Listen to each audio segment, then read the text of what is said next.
I need to apologize to anyone out there who might have been, for whatever reason, unable to watch the game on Saturday or learn the final score at any point from the moment the game ended until just a few minutes ago when I said, like a dumb shit, on the way to break, the Texans beat the Chiefs. No. And again, you got your 3 minutes to think, wow, we won, even though I should have known by now the Chiefs did beat the Texans.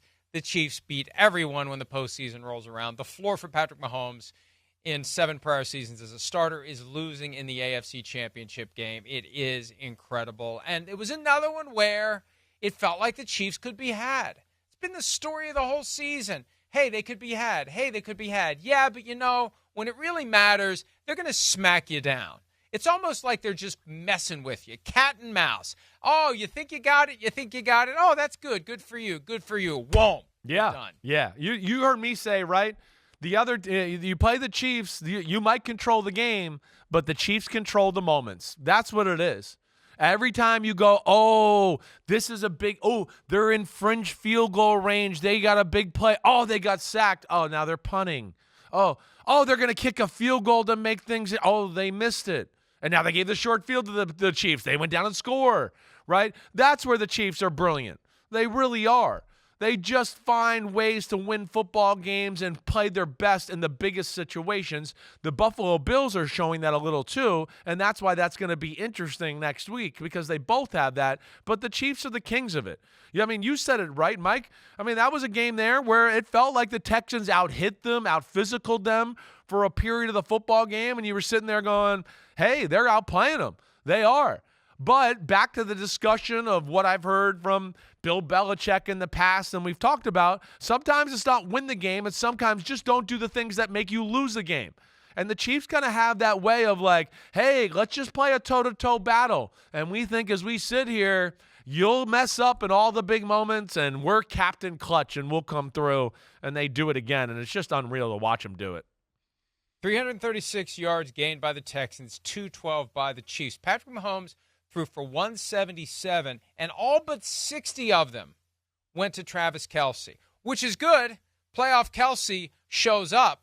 They need that. 7 catches, 117, and a touchdown. But, hey, if the message now to the Bills is take away Travis Kelce, who's going to step up? Xavier Worthy, 5 catches, 45 yards. Noah Gray, 3 for 13. Kareem Hunt, 1 for 2. That's it. 5 other guys were targeted without catches. Yeah. Targeted without catches. It's got to be better, 100% with that. Hollywood Brown had the long pass down the left sideline, right, that he almost caught, and when he hit the ground, it knocked out of his hands. This play right there, again, moments. 3rd and goal. Oh, we got the great Texans pass rush, right?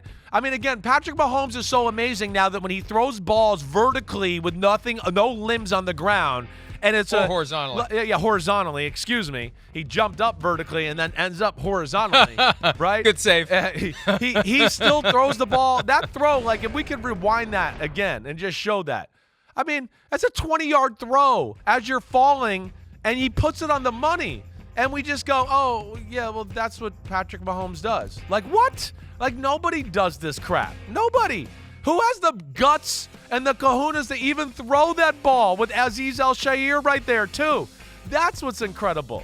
But, like, 3 guys around it. 3 guys. And I will say this, Mike. This is one little thing that's and I think we texted about this a little on Saturday. It is a little bit of a curse for an offense to start the game in the red zone, right? You get the big kick return to start the game, and you're like, oh, crap, we're in the red zone already, right? And the defense doesn't have to worry about anything behind them. And like, hey, we got points locked up already. So it's the start of the game. I don't want to do anything stupid. You don't really get a flow or a rhythm of the game with all the plays you've talked about the last 2 days about your first 10 or your first 15, let alone you don't get to dangle out a few plays to go like, hey, here's this play once we get into the 15-yard line. We did this earlier. Oh, it's a fake of that. Boom, touchdown. And I do think that kind of knocked them out of kilter, or out of rhythm early on. But, nonetheless, it didn't matter. They find ways to get it done. The 24-day break for Patrick Mahomes, that's right. Other key player. That's right. And all of a sudden, you're in the red zone to start the game after the 63-yard kickoff return with the 15-yard penalty on top of it after Chris Board Boyd, threw off his helmet and then shoved Frank Ross, the special teams coordinator. Oh, man. He said after the game that he was just celebrating, that he thought they recovered the football, that it wasn't out of anger. So it sure looked like it was out of anger. And Frank Ross sure seemed like he didn't expect he definitely did not. That he got. And that really got short shrift. I don't want to be critical I agree. of colleagues in the broadcast industry, but that's a big deal. That was crazy. It's not quite Latrell Sprewell, but that's a big deal. I agree. Like, that was, and one, if you didn't tell me that's the way they act, and it sounds like the player thought that the Texans recovered the ball. He wasn't even aware of who had it. But either way, I mean, we saw Travis Kelce shake and kind of nudge and push Andy Reid last year. But that's also Travis Kelce. It's the Super Bowl. They have a long history together, those two.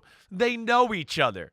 This is like no-name guy on the special teams who did it, and I was with you. I was like, oh, my gosh. When I saw that, I went, they might take him off the field and tell him not to play for the Texans right now. But obviously, I didn't understand that. Right. I'm dead serious. I was like, oh, my gosh, he's done. They might not even let him fly home with that kind of attitude in the NFL. That's not allowed.